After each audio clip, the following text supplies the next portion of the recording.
On est parti comme? Oui. Bon, allez. Donc, on fait la suite du cours et on vous la filme pour ceux qui ne sont pas là.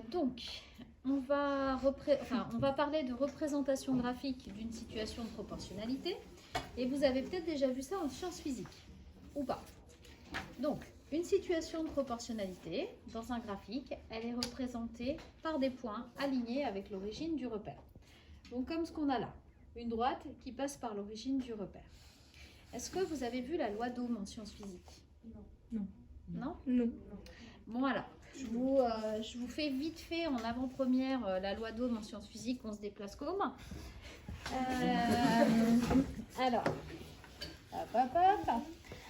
La loi d'Ohm en sciences physiques, en fait, Monsieur Massias, à un moment, il va vous faire, dans un circuit électrique, l'intensité du circuit qu'il va mettre là, en abscisse. L'intensité, elle va être, je pense, en milliampères. Et il va faire varier la tension du circuit. Voilà. Donc ça, c'est U, ça, c'est I. Tac, tac. Et en faisant varier la tension, vous allez voir, par exemple, vous allez avoir 200 milliampères ici, vous allez avoir une tension peut-être ici, clac, clac. Et puis, pour 400, ben, ça va être ici. Hop, et vous allez voir, vous allez marquer des points. Et au bout d'un moment, en ayant marqué vos points, vous allez tracer une droite qui passe par l'origine du repère. Et vous allez en déduire que la tension du circuit, elle est proportionnelle à l'intensité du circuit. Donc, il y a un coefficient de multiplicateur. La tension, c'est le coefficient de proportionnalité multiplié par l'intensité. Et ce coefficient de proportionnalité, vous allez vous dire que c'est la résistance du circuit. Tac, tac, tac. Et ça, ce sera la loi d'Ohm. Le U égale R fois I, là, ce sera la loi d'Ohm. Bon, on passe par là. Ici, j'ai mis le prix de tomates en fonction de leur poids ou de leur masse, c'est mieux. Est-ce que vous pouvez compléter sur votre feuille pour 0,6 kg de tomates, combien elles coûtent? Alors, 0,2, 0,4, 0,6, ça fait combien? 1,50, on est d'accord. Donc ici, 1,50. Tu feras après comme? Pour 1,5 kg de tomates, donc là je suis à 1, 1,2, 1,4, 1,6, donc le 1,5 il est là. Hop, ici à peu près. Ça fait 4. À peine. 2,5. Ah bah attendez, me dites pas n'importe quoi.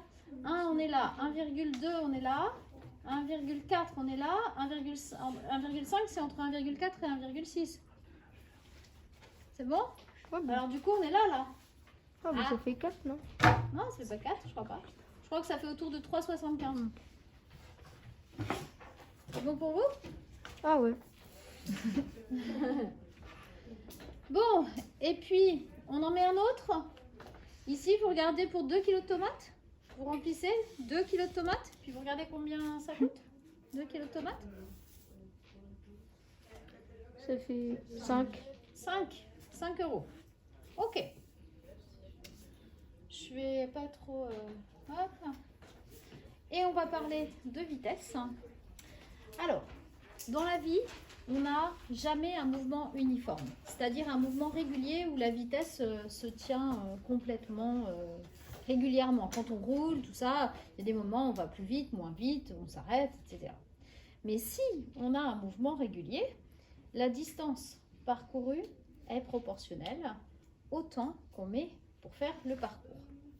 Le coefficient de proportionnalité, c'est la vitesse. Par exemple, alors, si je mets 2 heures à faire 150 km, c'est possible ça? 2 heures pour faire 150 km? Ouais, c'est possible. Bon, C'est quoi la vitesse si je mets 2 heures à faire 150 km? 75 km. Oui. 2 heures pour faire 150 km, ça veut dire 1 heure pour faire 75 km.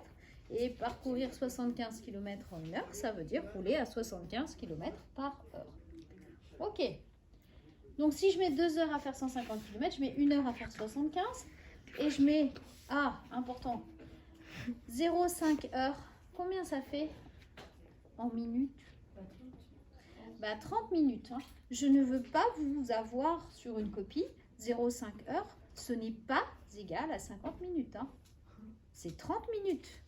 0,5, c'est un demi, la moitié. Donc c'est une demi-heure. Je ne veux pas vous avoir pour ça. Hein. On travaille dans une base 60 hein, pour les heures, pas dans une base 100. Et je vous ai remis les formules de vitesse. V égale D sur T, tout ça, que vous avez vu en physique, ça. Oui. Bon, mettons que on se rappelle de rien. Mettons qu'on se rappelle de rien. Et que à un moment, on doit calculer une vitesse, tout ça. Vous savez tous une unité de vitesse. Quand vous roulez dans une voiture, vous kilomètres par heure. On est d'accord? Kilomètres par heure. Ça, c'est l'unité de vitesse. Si vous ne vous rappelez pas de la formule, vous connaissez l'unité. La vitesse. Eh bien, regardez, les kilomètres. Qu'est-ce qu'on exprime en kilomètres? La distance. Qu'est-ce que c'est comme opération par le slash, là, qu'on a vu avec les tableurs? Diviser. Le temps. Ah bon, on l'a retrouvé. V égale D sur T. On n'a pas besoin de l'apprendre finalement.